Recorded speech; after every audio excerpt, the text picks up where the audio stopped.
1:45 a.m., despite a busy schedule in North Korea and a long flight, Russian President Vladimir Putin was all smiles and chatting cheerfully with the welcoming delegation in Vietnam.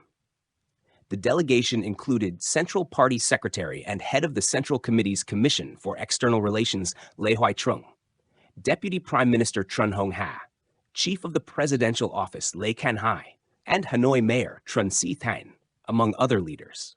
A 21-gun salute at the Thăng Long Imperial Citadel marked the national-level welcome for such a distinguished guest. All reception ceremonies were held at the highest level, demonstrating the host's respect for their honored guest. Putin then participated in discussions with President To Lâm, General Secretary Nguyễn Phú Trọng, Prime Minister Phạm Minh Chính, and National Assembly Chairman Truong Thanh Mun, covering all the top leadership positions in Vietnam. Following this, Putin and President To Lâm toasted at a banquet. Here, the Russian president recalled Ho Chi Minh's advice that in any task, one should prioritize the people over oneself. True to tradition, Putin did not miss the opportunity to visit the mausoleum of President Ho Chi Minh, just as he had on previous visits to Hanoi. He also expressed his emotions meeting hundreds of former Vietnamese students who had studied in Russia, showing genuine affection and commitment to supporting Vietnam and strengthening the cooperation and friendship between the two nations. Indeed, President Putin has won the hearts of the Vietnamese people. However, this visit was not just about winning hearts. Since launching the special military operation in Ukraine, particularly after the International Criminal Court, ICC, issued an arrest warrant last March, Putin has rarely traveled abroad, especially to distant destinations. When he visited China last May, the West said nothing, as the growing alliance between Russia and China was evident. Both countries are co-founders of BRICS, an emerging economic bloc aimed at reshaping the Western-dominated world order, specifically challenging the G7. When Putin returned to North Korea after 24 years, the West shrugged it off as a short-term goal-driven move, noting Putin's need for ammunition and Kim Jong-un's desire for military technology. North Korea remains isolated, and the U.S. even claimed Putin was desperate. Russia try in desperation to develop and to strengthen relations with countries that can provide it with what it needs to continue the war of aggression that it started against Ukraine. Over the past 2 years, Putin has only visited neighboring countries, such as former Soviet states still within Russia's sphere of influence, as well as China and other non-Western allies like Saudi Arabia and the UAE.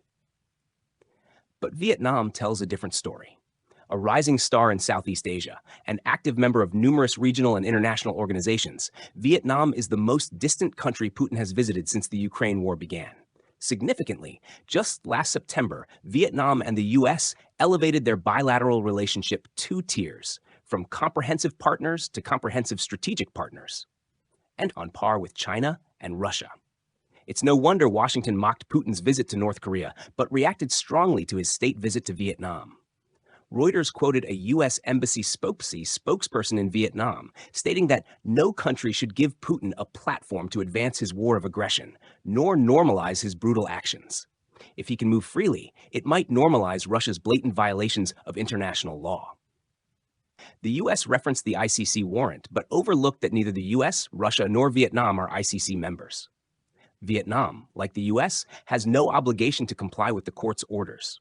This stance is likely just an excuse, as the U.S. understands Vietnam's strategic importance to Russia. As the West imposes frantic sanctions on Russia, blocking its access to various goods, including electronics, semiconductors, and aircraft components, Russia increasingly needs to trade with an open economy like Vietnam. Vietnam is Russia's largest trading partner in Southeast Asia, with Russian exports including steel, stone, fertilizers, chemicals, and food. Bilateral export turnover reached $3.63 billion, a 2.3% increase from 2022, despite political fluctuations. In investment, Russia has 186 projects in Vietnam, with a total investment of approximately $1 billion. These figures clearly do not match the potential of the comprehensive strategic partnership between Russia and Vietnam. Thus, Putin aims to maximize the development of this relationship, not just economically. Vietnam can also serve as a bridge between Russia and regional organizations like ASEAN. Since Putin's third term began, Russia has focused more on its Eastward policy, centered on three goals: promoting economic development in Russia's Far East, revitalizing relations with former Soviet states through Eurasian integration, and strengthening ties with East Asian countries. Vietnam is emerging as a star in Southeast Asia, which itself is becoming a crucial player on the global geopolitical stage. The visits by the US president and Chinese president to Hanoi last year underscore Vietnam's regional standing. Clearly, the benefits of the Russia-Vietnam relationship are mutual. This relationship could become a model for ASEAN countries seeking to enhance cooperation with Moscow in mutually beneficial areas. Now, images of Putin's visit to Vietnam flood international media. Leveraging Vietnam's prestige and reputation, President Putin seems to send a message that the US and the West cannot isolate Russia, and other nations like Vietnam can maintain a neutral policy, choosing justice and right over sides. Notably, Vietnam did not attend the Ukraine Peace Summit in Switzerland despite being invited. Any story related to the Ukraine war must involve both sides. Is it worth participating in a peace conference about Ukraine if Russia isn't invited? Besides intangible benefits, Putin's trip yielded tangible outcomes. Here is a list of 11 cooperation documents signed during the visit. In summary, both sides continue to strengthen cooperation in vital areas such as trade, investment, education, training, and energy. Notably, there is an agreement for the Ministry of Science and Technology and the Rosatom State Nuclear Energy Corporation to build a nuclear science and technology center in Vietnam. Investment certificates were also granted for the state company Zarubezhneft to develop an offshore oil and gas block off Vietnam's southeast coast, and a memorandum of cooperation between Petro-Vietnam and Novatech. As we know, oil and gas and energy are pillars of bilateral cooperation. Note that among the announced agreements, none publicly relate to defense. However, Vietnamese leaders stated that there are other undisclosed agreements. Putin also affirmed that both countries share common interests in developing a reliable security structure in the Asia-Pacific region, with no room for closed military-political blocs. Meanwhile, President To Lam emphasized that both Russia and Vietnam seek to further cooperate in defense and security to address non-traditional security challenges.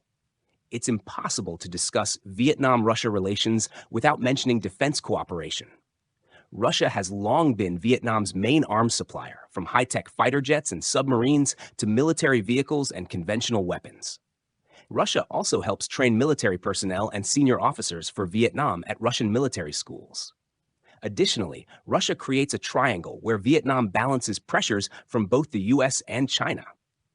Russian oil companies operating in Vietnam help maintain Vietnam's sovereignty in the South China Sea. Moreover, imagine if the US or Japan intervened in the South China Sea.